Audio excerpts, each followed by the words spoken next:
morning. Thanks for coming out today. I'm the Reverend Dave Clements. I serve this congregation as their minister, and I'd like to welcome any guests who might be visiting us for the first time. Hope you'll join us afterwards for coffee hour and a chance just for us to get to know you better. We're just glad that you can be here.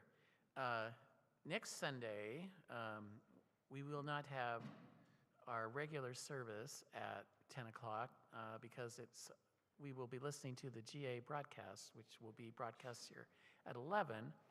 But we'll also, at 9 a.m., the summer solstice we're going to have a service. I learned that Bill Means, a member of MVUC, died on May 27th, and his memorial service is tomorrow, June 15th, in Fredericksburg at the Covenant Funeral Service. And for any more information, you can contact Dale Peebles. Linda Peebles will be doing the service. So,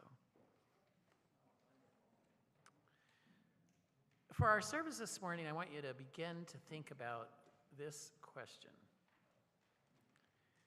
Will we remain silent because it is happening to someone else?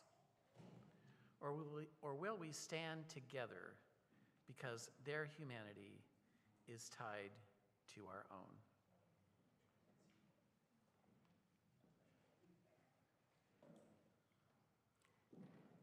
They came for those who were different, and many looked away because it wasn't happening to them.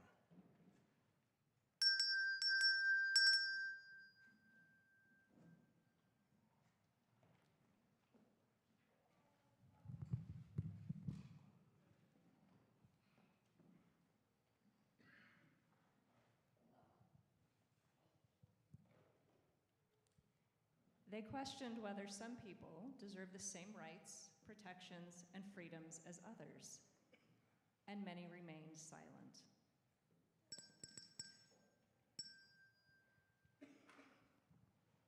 They said some families were legitimate and others were not. Some identities were acceptable and others were not. Some lives were worthy and others were not.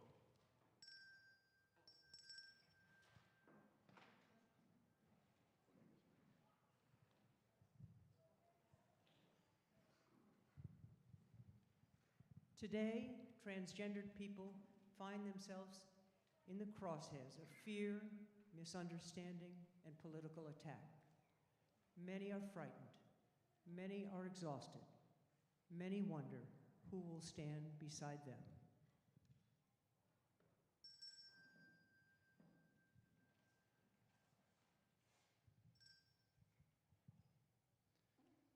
But history teaches us something important. When the rights of one group are diminished, the freedom of all people becomes more fragile.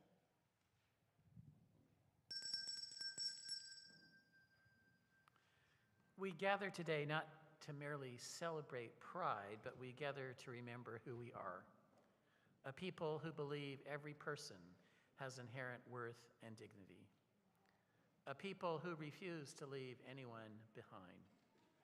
A people who understand that justice is not justice unless it belongs to everyone.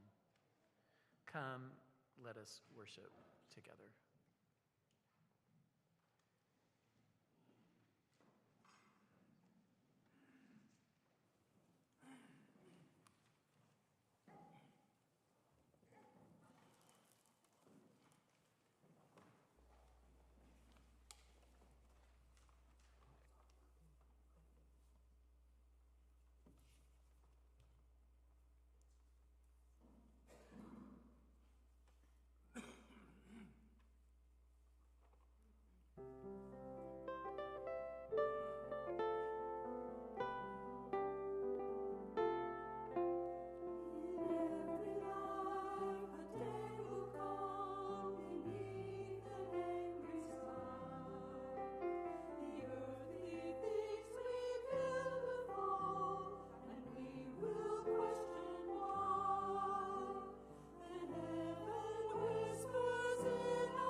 Our chalice lighting this morning is entitled The Pride Flame by Linda Lee Frazen. We light this flame to ignite our hearts and minds, the spark of knowledge that enlightens, the shimmering hope that burns, the blazing love that engulfs our actions, the bonfire of our commitment. We light this flame for those who celebrate themselves, who fear, who hope, who persevere, who stand on the side of love for all. We light this flame for those who have been ridiculed, that they may find peace, for those who have fought to marry, that they may celebrate, for those who live in uncertainty in the world, that they may have hope. We light this flame to renew our commitment that no one shall ever again suffer for the right to love. We light this flame to celebrate our kaleidoscope of diversity, working, loving, and living on the side of love. For this, we light this flame. Our opening hymn this morning is 1023, Building Bridges. We'll sing it once through in unison, and then we'll sing it in a round. Yes, yeah. Thank you, Becky. So yes, we will be singing the round again, and we'll try this time.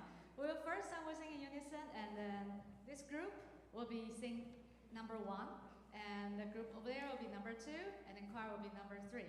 We'll sing in rounds twice, and once you finish, you finish. You don't need to keep singing, okay? Thank you.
Standing, and let us unite our voices in the covenant of Mount Vernon Unitarian Church.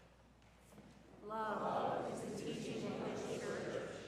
The quest of truth is its daily task, and service is its prayer. To dwell together in peace, to seek knowledge and freedom, to serve life in community, to the end that all souls shall grow in harmony. This is our covenant with each and with all.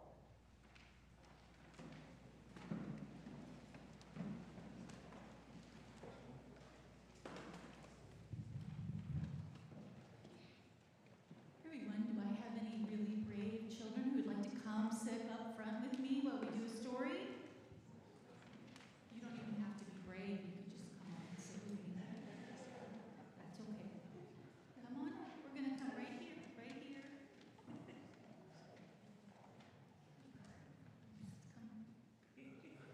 It's okay. Come right here. I was wondering what kind of story to tell today. And so I thought I would bring some stuff with me, because sometimes if you're not sure, having some stuff can make you feel a little more comfortable, right? So first thing I want to bring out is my favorite superhero cape. All right? Would you like to wear a superhero cape for a little bit? You want to try it? No? Too scary? Does that mean I have to put it on? Should I be the superhero today? I want to be the superhero today. Okay, here we go. This is my rainbow superhero cape. Okay. I don't know, I don't feel any different. Does that mean I'm already a superhero without the cape? Is that possible? Can I be a superhero without a cape? I think I could. It might be safer without the cape. I'm not sure. Maybe everything I need is already inside. What do you think about that? I don't know. Maybe. You all are doubtful. Okay, let's try something else. What about wearing something you've never worn before? Have you tried that? Has anybody ever said, you can't wear that? And you say, why not? So, does anybody want to try, I don't know, could that be a hat?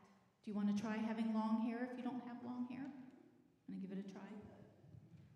I don't think I can put anything else on. Do you want to try it? No? You want to see what it is? Okay. Although I do actually, wait. There. I have long hair. I have long hair. Ready? This worked at home.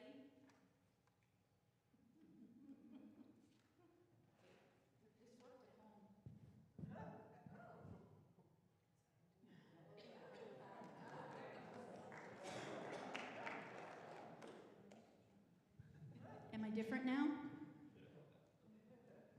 On the outside, maybe. I still feel like a superhero inside. So that's okay. Okay, what about a skirt? Has anybody ever said, you can't wear that? I'm not sure I can put this on. Does anybody else want to try it? You want to try it? No? How many layers? I'm not sure. Wait. Oh. What do you think? It's a little short. That might not be okay. Little short. There. Do I have to wear a skirt or a dress, do you think? No, I don't have to. Which is good, because I'm not wearing one today. I'm not sure what else, because I'm running out of things to put on here. But you know what? I still feel like me, which is good. I like feeling like me most of the time. Although I did do something new today that scared me a little bit. I put blue lipstick on.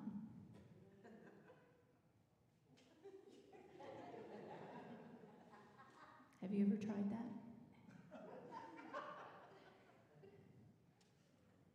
It's a little alarming when you forget that you put it on and you looked in the mirror and you're, what happened? And then you remember. And then I did something else. I put glitter on top of the blue lipstick.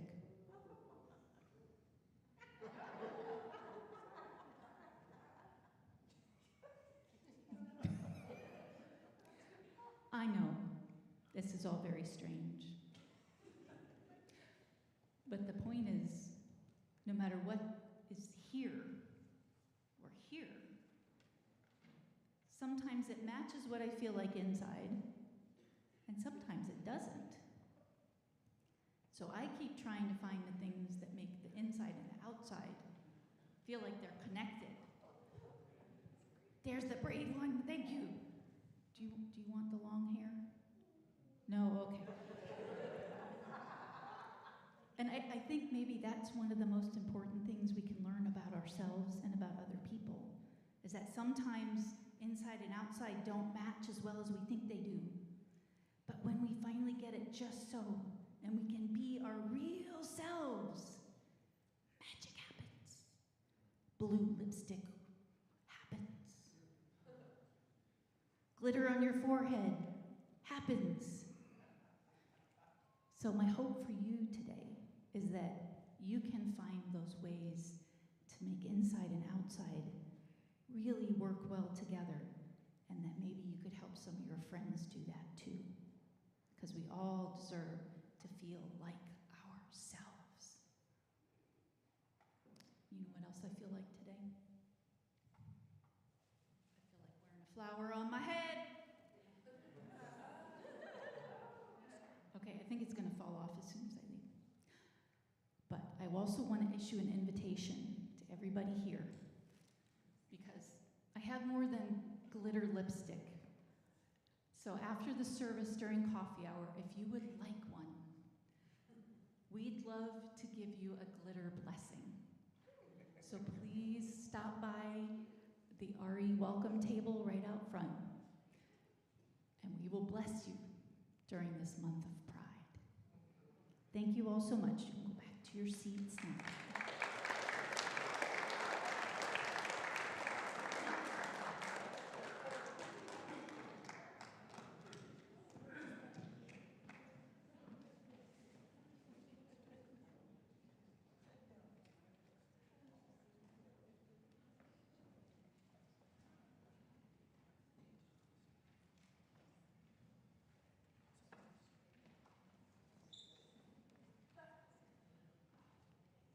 At this time, each of you are invited to come forward to light a candle of joy, sorrow, or concern. Thank you.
And now let's join our voices together as we sing our children out to their RE classes.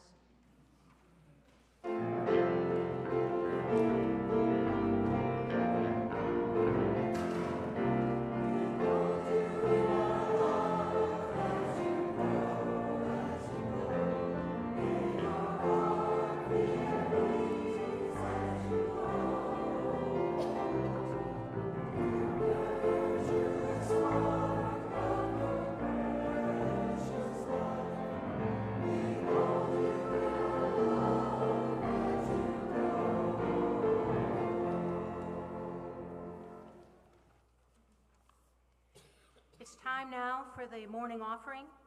Mount Vernon Unitarian Church continues to share the plate with committed organizations that our members have chosen. During the month of June, we share the plate with Rising Hope Mission Church. This morning, please help me welcome Heather Marshall, the Director of Operations for Rising Hope. She's going to share some of the things they do to help our Route 1 corridor. Good morning. Thank you so much for having me here. This is my first time that I made it all the way into the building.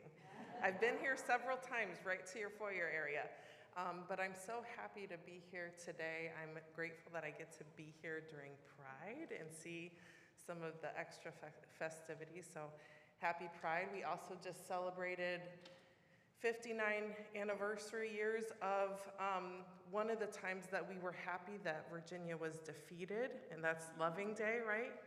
That was on Friday, so what a time to be together. I'm grateful that you had me. I want to just share a little bit about Rising Hope because sometimes different groups are connected in specific ways. You all have really been connected in our hypothermia program. We sleep people at the church through the colder months, and it's such a gift. We feed them dinner and breakfast, and try to really create a space of home for those who don't have a place to call home. But we also might do some things that you don't know about. We have around 400 families that are signed up to come shop our free food market every week. So we do that. We move thousands of pounds of food in and out every week. We also have a daytime adult sheltering. And if you have been around in the last week during Virginia daytime, you know that daytime sheltering is just as important as nighttime sheltering. So we run an adult daytime shelter that allows people who maybe in some places wouldn't be welcome to just hang out and get in out of the heat to come, sit down, have a snack, have a meal together, participate in communion if they'd like to, participate in different groups. So those are some things that we're doing that if you are interested in being involved in, I'd love to tell you more, but your church has been such a gift. And when I came in today, I was looking at some of the artwork that's local and the quilts, and I thought, this is exactly what I feel like when I turn into your driveway. This quilt is exactly what I feel like. The joy and the welcoming and the peace and the calm is so prominent in this space, and I just want to thank you for that, and I want you to know that we feel it at Rising Hope. We feel those partnerships. We feel that arm in arm. It's not always quite as peaceful when you walk into Rising Hope. We have some challenges that sometimes can make it stressful, but honestly, it's knowing that we have hundreds of community members that are linking arms that keep us going. And Bonnie has become one of my dear friends, and just knowing that there's people like Bonnie and like the rest of you who are in it with us is such a gift. So I want to say thank you so much for including us in this Share a Plate. What an honor. And I also want to say thank you for this service. I mean, I think we were like 4 minutes in when I got the first tear, and I was like, whew, I got to get up and say something soon. I can't be having my mascara run. But it's just such a gift to see and to be able to bear witness to a room full of this kind of love. That is the biggest gift today to me, so thank you for that. I appreciate it. And I'm going to stick around for coffee, so if you want to chat, I'd love to meet all of you, so thank you.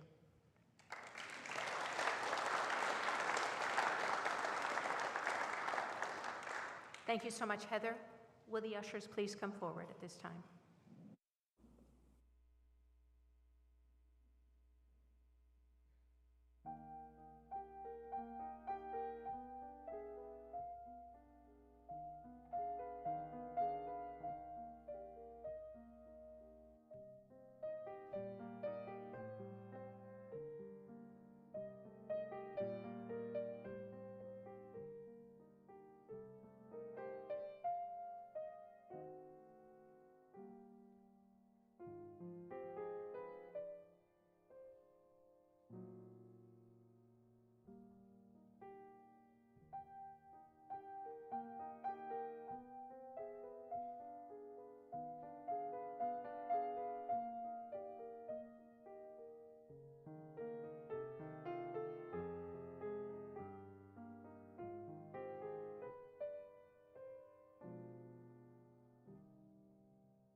I've been a worship assistant here at Mount Vernon Unitarian Church many, many times.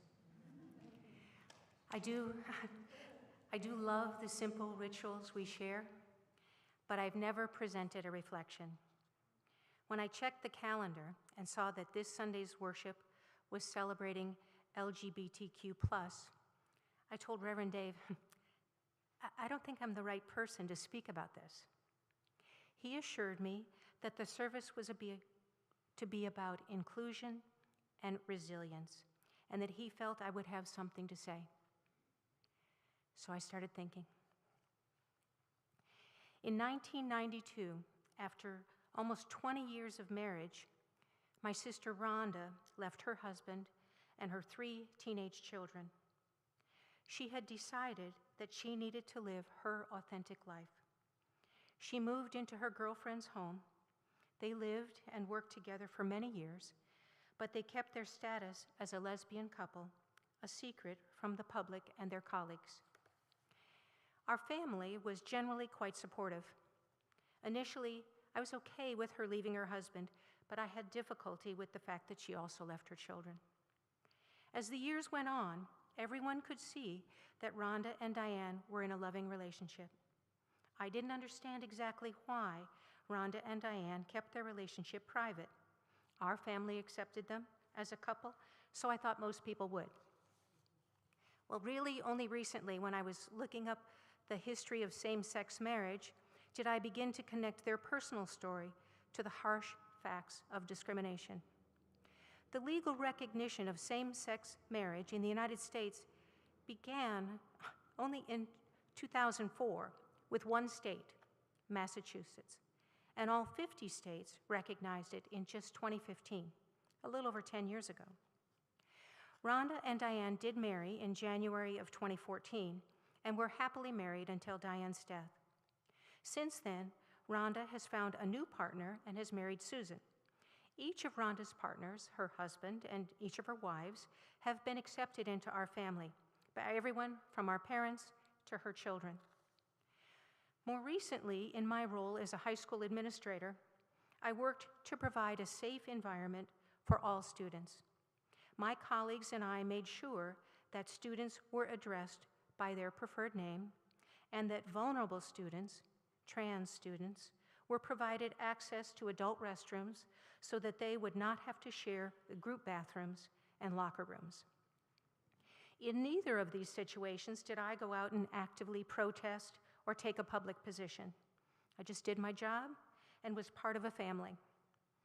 While I was a school administrator, I worked to be an advocate for justice, but also to project myself as nonpartisan. I retired from the school system in 2021, and since that time, I've become increasingly aware of ongoing human rights challenges, including LGBTQ+ discrimination. I was going through the Human Rights Campaign website, which has state maps that show the laws and policies that affect LGBTQ+ people in areas of non-discrimination, healthcare, youth, and more. The differences, state by state, are widespread and amazing. Virginia is only one of 23 states, and DC, that prohibit discrimination based on sexual orientation and gender identity, while 17 other states offer no statutory or enforcement authority protections. I think I have much to do to become more of an ally to LGBTQ+ individuals. I feel that it's important to do more than just be accepting. I think, as the choir sang last Sunday, I need to stand to advocate for those who are at risk. And as a UU, I'm grateful to be encouraged and reminded to live my values and stand up and be counted for who and what matters. Thank you.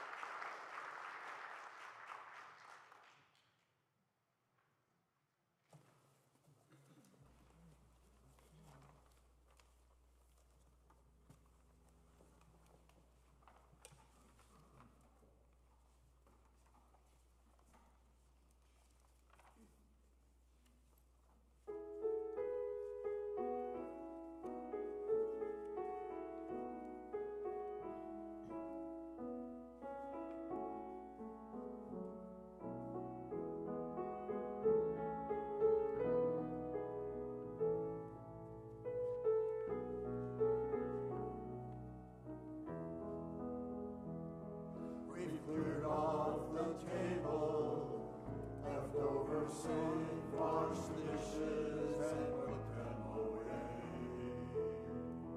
I've told you a story, tucked you in tight at the end of your knockabout day. As the sun sets the sails to carry you to sleep over the midnight sea, I will sing you a song no one sang to me. May it keep you good company, or you can be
the love you leave behind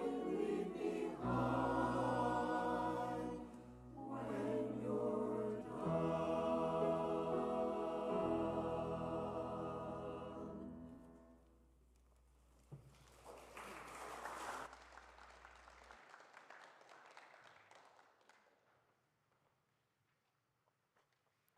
Thank you for that. About a month ago, when I sat down to kind of think about this service, and I wrote a story and put it all together, and then the last couple of weeks, I've been impressed with the simple fact that as one group loses rights, we all lose. And I had a conversation with a good friend of mine who is a chaplain, a Unitarian Universalist chaplain, and I'm sure many of you have heard, but in case you don't know, our Director of Defense went through and decided that we could no longer be listed as a church in the military. And that got me thinking about the importance of, we've come so far with LGBTQ plus rights. But in this circle, which we are a part of, in order to hold that, we need to protect the rights of all people. And several years ago, I sat in my office after receiving an email from someone who had quietly slipped away from the congregation. And they had stopped attending, and I hadn't realized at the time how much they had been carrying. In their note, they wrote something that has stayed with me. I don't know if there is really a place for people like me anymore. I don't know if I belong. They weren't asking for agreement on every issue. They weren't asking to be the center of attention. They were asking a much more human question. Is there room for me in the circle? I looked at the empty chair across from my desk and thought about all the people who have asked that question. The gay teenager wondering if their church will reject them, the transgender person hearing politicians debate whether they deserve health care, safety, or dignity, the immigrant family wondering whether they are welcome, the elder who feels invisible, the person struggling with mental illness who worries they are too much. Different stories, same question. Is there room for me? And I realize that the work of ministry, and perhaps the work of being human, is answering that question with our lives. Yes, I say, pull up a chair. You belong here. The challenge before us today is that it is easy to say everyone is welcome when it costs us nothing. The harder question is this: what do we do when welcoming someone becomes controversial? What do we do when protecting another person's dignity requires courage? Do we keep the circle wide, or do we begin removing chairs? Today I have this rope cord, and this represents our community, our democracy, our shared humanity. And every strand strengthens the whole. But what happens when one strand is cut? And the rope remains, and then what happens when another strand is cut? And another, and another. And eventually, we discover that the weakened one strand weakened all of them. Have you ever wondered if there's room for you? Has someone ever pulled up a chair for you when you needed it most? When have you been the one to pull up a chair for another person? Who is standing outside the circle today waiting to hear, "You belong here"? What might it cost us to keep the circle wide? And what might it cost us if we don't? The rope is strongest when all of the strands remain woven together. We don't perceive the strength of the rope by cutting away the strands that make us uncomfortable. We preserve it by holding on to one another. The circle must hold not because it's easy, not because we agree on everything, but because our faith teaches us that every person has inherent worth and dignity. And when one person's humanity is diminished, all of our humanity is diminished.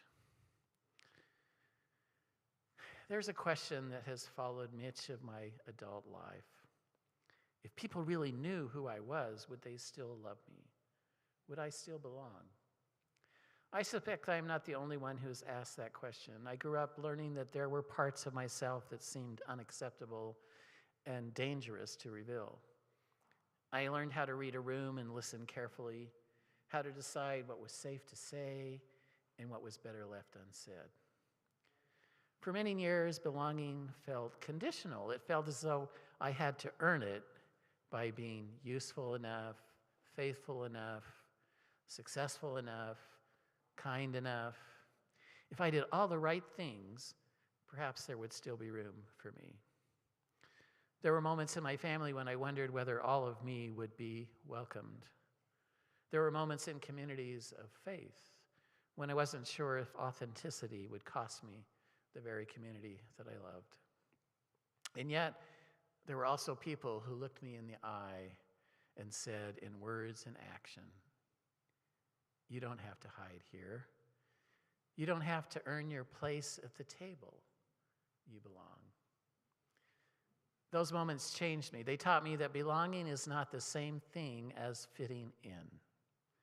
Fitting in asks us to become smaller. Belonging invites us to become more fully ourselves. The truth is that almost all of us know something about not belonging. Maybe it wasn't because of your sexual orientation or gender identity. Maybe it was because of your race, your age, your divorce, your disability, your doubts, your politics, your poverty, your grief, or simply because you felt different. And most of us know what it feels like to wonder, will there still be a place for me if people know who I am? My journey has taught me this: the opposite of belonging is not disagreement. The opposite of belonging is the fear that love can be withdrawn if we tell the truth about who we are. Our faith calls us to do something better.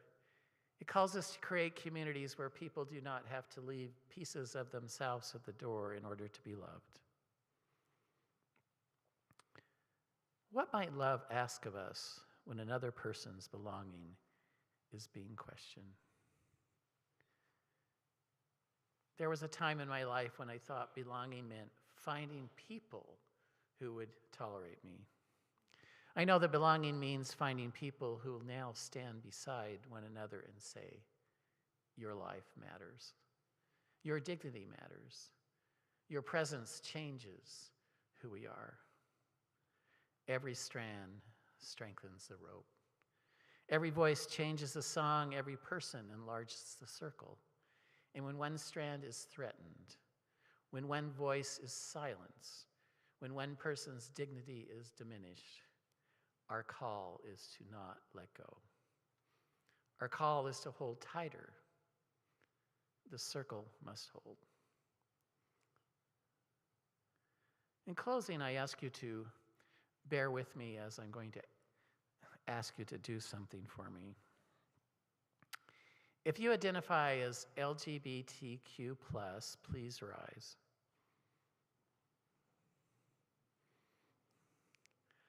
Look around. You are not alone. Stay standing. If you've ever been excluded because of who you are, please rise. look around. You're not alone.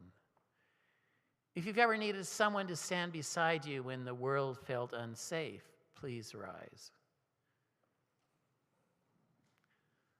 Look around. You're not alone. If you believe every person deserves dignity, freedom, and belonging, please rise. Look around.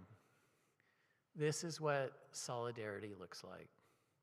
This is what beloved community looks like. This is what hope looks like. Not that we are all the same, but that we refuse to abandon one another. Some will say that some people matter less, and we'll answer, every person has worth and dignity. And some will say that some people belong outside the circle, and we answer, the circle must grow wider. Some will tell us to be silent, and we will answer with our voices. They will tell us to be afraid, and we will answer with love. And when any member of our human family is threatened, we remember, we rise together. We protect one another. We belong to one another. Until all are free, none of us are fully free. Now, I want each of you to reach out to the person on either side of you and take their hand.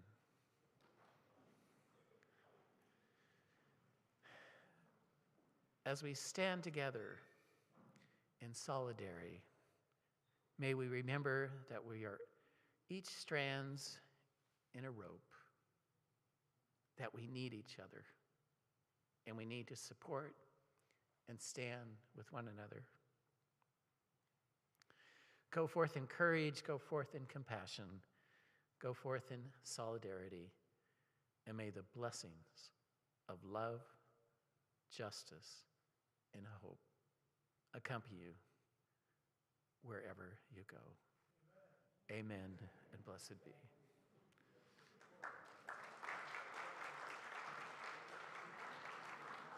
Please rise and join us in our closing hymn, number 1015, I Know I Can.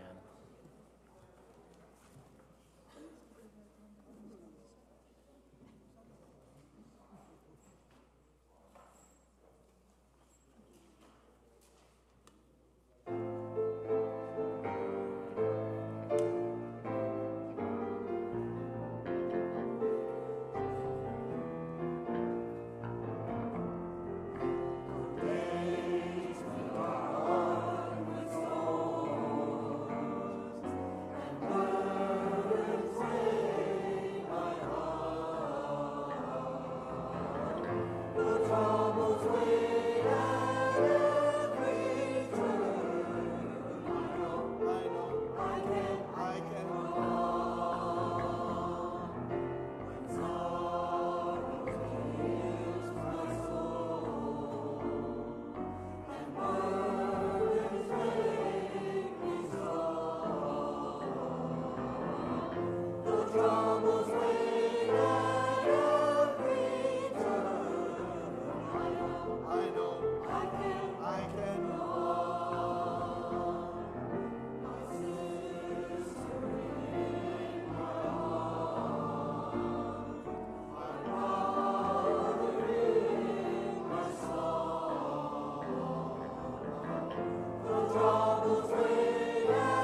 let's join our voices as we extinguish our chalice.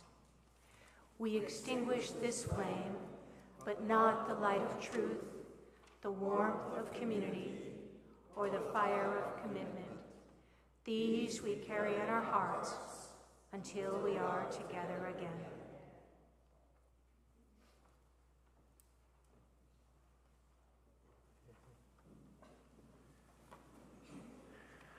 As you leave this place today, may you remember that the work of love does not end at our doors.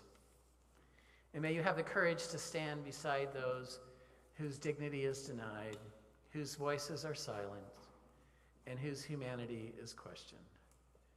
May we understand that when the rights of one threatened, the freedom of all is diminished.